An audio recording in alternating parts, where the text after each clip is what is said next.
the 8th.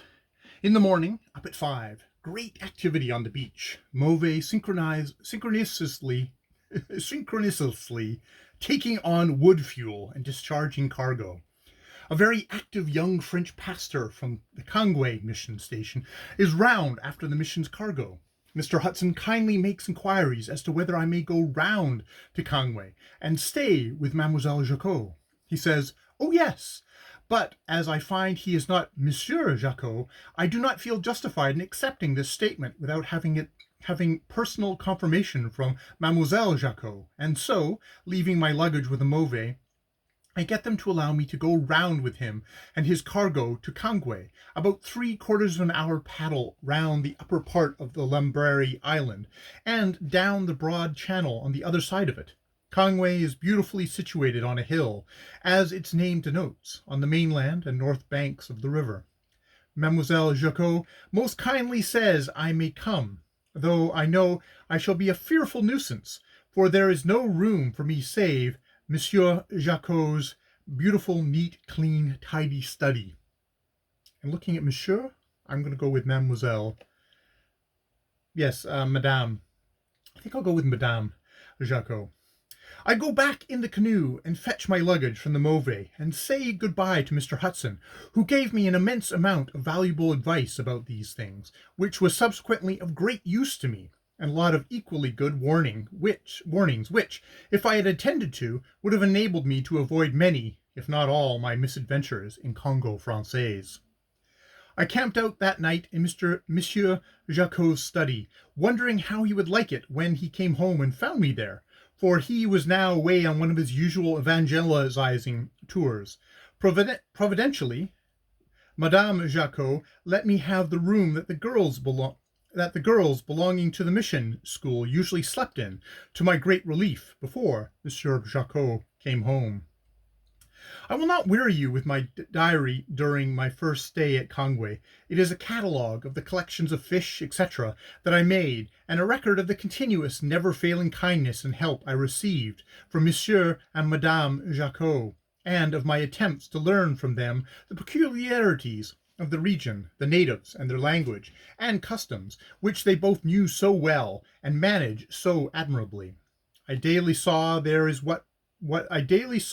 what it is possible to do, even in the wildest and most remote regions of West Africa, and recognized that there is still one heroic form of human being whose praise has never adequately been sung, namely the missionary's wife.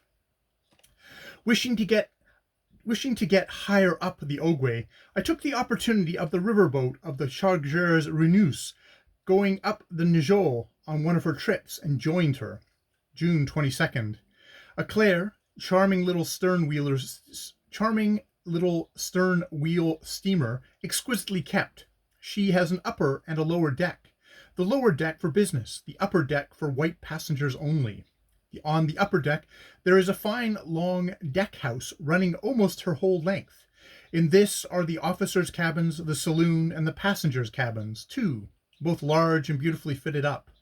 Captain Verdier, exceedingly pleasant, and constantly says, "N'est-ce pas?" A quiet and singularly clean engineer completes the white staff. The passengers consist of Mr. Cockshut, going up river to see after the sub-factories, a French official bound for Franceville, which it will take him 36 days, go as quickly as he can in a canoe after Njo, a tremendously lively person who has a black water fever 4 times, while away in the bush with nothing to live on but manioc, a diet it would be far easier to die on under the circumstances. He is excellent company. Though I do not know a word he says, he is perpetually giving lively and dramatic descriptions of things which I cannot but recognize. Monsieur C, with his pince-nez, the doctor, and above all, the rapids of the Ogwe, rolling his hands round and round each other and clashing them forward with a descriptive ejaculation of whish, flash, bum, bum, bump. And then comes what evidently represents a terrific fight for life against terrific odds. I wish to goodness I knew French, For wishing to see the rapids, I cannot help feel anxious and worried at not fully understanding this dramatic entertainment regarding them. There is another passenger, said to be the engineer's brother, a quiet, gentlemanly man. Captain argues violently with everyone, with Mr. Cockshut on the subject of the wicked waste of money in keeping the Mauvais and not shipping all goods by the Eclair. N'est-ce pas? And with the French official on goodness knows what, but I fancy it will be pistols for 2 and coffee for 1 in the morning time. When the captain feels himself being worsted in argument, he shouts for support to the engineer and his brother. N'est-ce pas?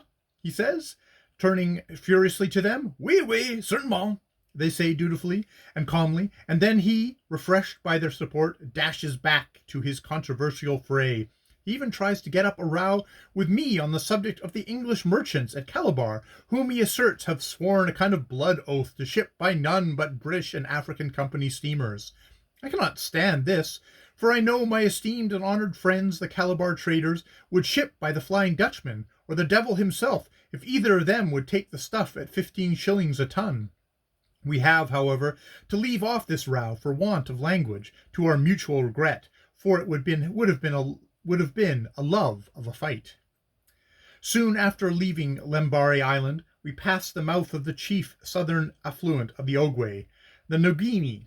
It flows in unostentatiously from the east-southeast, a broad, quiet river here with low banks and 2 islands, Walker's Islands, showing just off its entrance. Higher up, it flows through a mountainous country, and at Samba, its furthest navigable point, there is a wonderfully beautiful waterfall, the whole river coming down over a low cliff surrounded by an amphitheater of mountains. It takes the Eclair 2 days steaming from the mouth of the Nungi to Samba, and when she can get up, but now, in the height of the long dry season, neither she nor the Mauvais can go because of the sandbanks, so Samba is cut off until next October.